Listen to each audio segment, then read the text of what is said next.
नमस्कार दोस्तों, आपका स्वागत है एक्मे पब्लिकेशन के यूट्यूब चैनल पर। यहां आपको मिलेंगे कम्पिटिटिव एग्जाम्स से रिलेटेड वीडियोस जो परीक्षाओं में आपकी सफलता को सुनिश्चित करने में सहयोगी होंगे। आज हम प्रश्नों के माध्यम से समसामयिक घटनाओं को समझेंगे। तो आइए देखते हैं आज के प्रश्नों को और प्रमुख समसामयिक घटनाओं को। पहला प्रश्न है, T20 अंतर्राष्ट्रीय मैचों में भारत के लिए सबसे ज्यादा विकेट लेने वाले गेंदबाज कौन बने हैं? अ. जसप्रीत बुमराह, बी. हार्दिक पांड्या, सी. युजवेंद्र चहल, डी. रवींद्र जडेजा। उत्तर है बी. हार्दिक पांड्या। हाल ही में भारत और इंग्लैंड के मैच में ऑलराउंडर हार्दिक पांड्या ने 2 विकेट लेकर जसप्रीत बुमराह और भुवनेश्वर कुमार को पीछे छोड़ दिया। वह भारत के लिए T20 में तीसरे सबसे ज्यादा विकेट लेने वाले गेंदबाज बन गए। बुमराह के 89 और भुवनेश्वर के 90 विकेट हैं। पांड्या के 91 विकेट हो गए हैं। दूसरा प्रश्न है, खेलो इंडिया विंटर गेम्स 2025 की शुरुआत कहां से हुई? अ. शिमला, बी. लद्दाख, सी. श्रीनगर, डी. मनाली। उत्तर है बी. लद्दाख। खेलो इंडिया विंटर गेम्स 2025 का आयोजन 2 चरणों में होगा। पहला चरण 23 से 27 जनवरी 2025 तक लेह में और दूसरा चरण 22 से 25 फरवरी 2025 तक गुलमर्ग में होगा।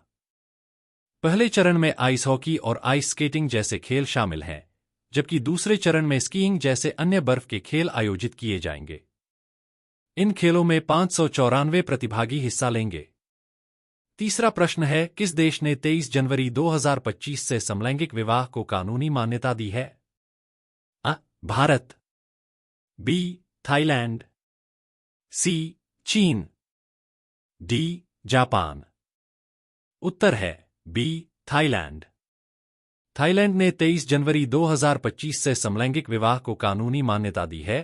थाईलैंड दक्षिण पूर्व एशिया का पहला ऐसा देश है जिसने समलैंगिक विवाह को मान्यता दी है। इस कानून के लागू होने के बाद थाईलैंड में समलैंगिक जोड़ों को शादी करने का कानूनी अधिकार मिल गया। इस कानून के तहत समलैंगिक जोड़ों को शादी के लिए जरूरी सभी अधिकार दिए गए हैं। चौथा प्रश्न है, बीएसएफ ने ऑपरेशन सर्द हवा शुरू किया है। यह ऑपरेशन किस क्षेत्र में शुरू किया गया है? अ.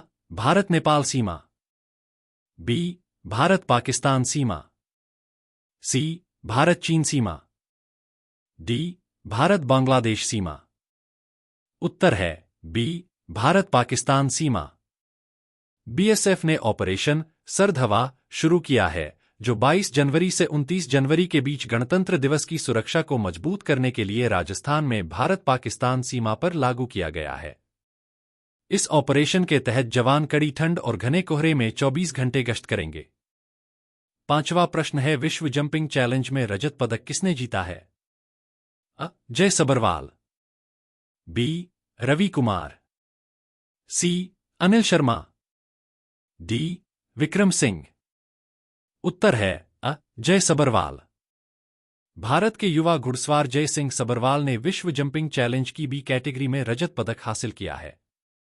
उन्होंने 19 जनवरी को जारी चैंपियनशिप में 2.59 अंक लेकर दूसरे स्थान पर रहकर यह उपलब्धि प्राप्त की।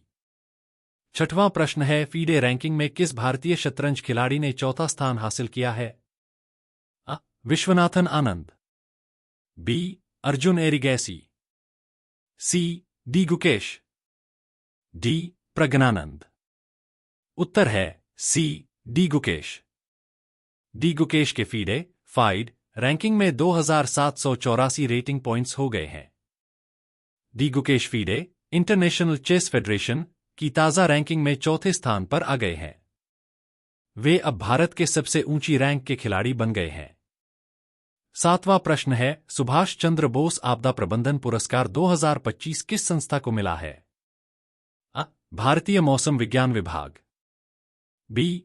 भारतीय राष्ट्रीय आपदा प्रबंधन प्राधिकरण, सी. भारतीय राष्ट्रीय महासागर सूचना सेवा केंद्र, डी. भारतीय सेना। उत्तर है सी. भारतीय राष्ट्रीय महासागर सूचना सेवा केंद्र इंकॉइस। भारतीय राष्ट्रीय महासागर सूचना सेवा केंद्र INCOIS को आपदा प्रबंधन में उत्कृष्ट काम के लिए सुभाष चंद्र बोस आपदा प्रबंधन पुरस्कार 2025 के लिए चुना गया है। भारतीय राष्ट्रीय महासागर सूचना सेवा केंद्र इनकॉइस भारत सरकार के पृथ्वी विज्ञान मंत्रालय के अंतर्गत एक स्वायत्त संगठन है जो हैदराबाद में स्थापित है। इसकी स्थापना 1998 में हुई थी। इसका मुख्य उद्देश्य निरंतर महासागरीय प्रेक्षण और अनुसंधान के द्वारा समाज, उद्योग, सरकार और वैज्ञानिक समुदाय को आंकड़े, सूचना और सलाहकारी सेवाएं प्रदान करना है। 8वां प्रश्न है, हाल ही में किस शहर के वर्जिन नारियल तेल को भौगोलिक संकेत जीआई टैग से सम्मानित किया गया है? अ. कोच्चि, बी. निकोबार, सी. गोवा, डी. केरल। उत्तर है बी. निकोबार। अंडमान और निकोबार के वर्जिन नारियल तेल को भौगोलिक संकेत जीआई टैग प्राप्त हुआ है। भौगोलिक संकेत जीआई टैग एक ऐसा नाम या चिन्ह है जिसका उपयोग उन विशेष उत्पादों पर किया जाता है जो किसी विशिष्ट भौगोलिक स्थान या मूल से संबंधित होते हैं। जीआई टैग उत्पादों की पारंपरिक विधि से उत्पादन को दर्शाता है। जीआई टैग उत्पादों को दूसरों द्वारा नकल किए जाने से बचाता है। जीआई टैग उत्पादों की गुणवत्ता और प्रतिष्ठा को बढ़ाता है। 9वां प्रश्न है, शतरंज विश्व कप 2025 की मेजबानी कौन सा देश करेगा? अ. भारत, बी. रूस, सी. America, D. चीन। उत्तर है अ. भारत। भारत 31 अक्टूबर से 27 नवंबर 2025 तक फाइड शतरंज विश्व कप की मेजबानी करेगा। मेजबानी के शहर का निर्णय आगामी अखिल भारतीय शतरंज महासंघ की बैठक में किया जाएगा।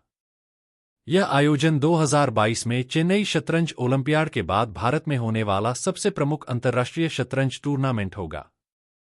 10वां प्रश्न है, ग्लोबल फायर पावर इंडेक्स 2025 के अनुसार भारत को किस स्थान पर रखा गया है? अ. पहले, बी. दूसरे, सी. तीसरे, डी. चौथे। उत्तर है डी. चौथे। ग्लोबल फायर पावर इंडेक्स 2025 के अनुसार भारत को संयुक्त राज्य अमेरिका, रूस और चीन के बाद दुनिया का चौथा सबसे शक्तिशाली सेना वाला देश माना गया है। भूटान को इस इंडेक्स में सबसे नीचे 145वें स्थान दिया गया है। 11वां प्रश्न है, कोलकाता अंतर्राष्ट्रीय बाल फिल्म महोत्सव 2025 की थीम क्या है? अ. विज्ञान, बी. पर्यावरण, सी. Fantasy, D. इतिहास। उत्तर है सी. फैंटेसी। 11वां कोलकाता अंतर्राष्ट्रीय बाल फिल्म महोत्सव 22 जनवरी से शुरू हो रहा है। इस साल की थीम फैंटेसी है। इसमें 30 से अधिक देशों की 116 चयनित फिल्में हैं। इस बार चिल्ड्रेन्स फिल्म फेस्टिवल की फिल्में शहर में 8 जगहों पर दिखाई जाएंगी। 12वां प्रश्न है, भारत की पहली इलेक्ट्रिक वर्टिकल टेप और लैंडिंग ईवीटीओएल एयर टैक्सी का नाम क्या है? अ. उड़ान, बी. शून्य, सी. आकाश, डी. वायु। उत्तर है बी. शून्य। बेंगलुरु स्थित एरोस्पेस स्टार्टअप सरला एविएशन ने भारत का पहला इलेक्ट्रिक वर्टिकल टेक और landing eVTOL air taxi prototype 0 launch किया है। यह शहरी हवाई गतिशीलता में एक महत्वपूर्ण प्रगति है जिसका उद्देश्य भारतीय शहरों में यातायात जाम और प्रदूषण को कम करना है। आपको यदि हमारा ये वीडियो पसंद आया हो तो लाइक, शेयर और सब्सक्राइब करें। थैंक्स।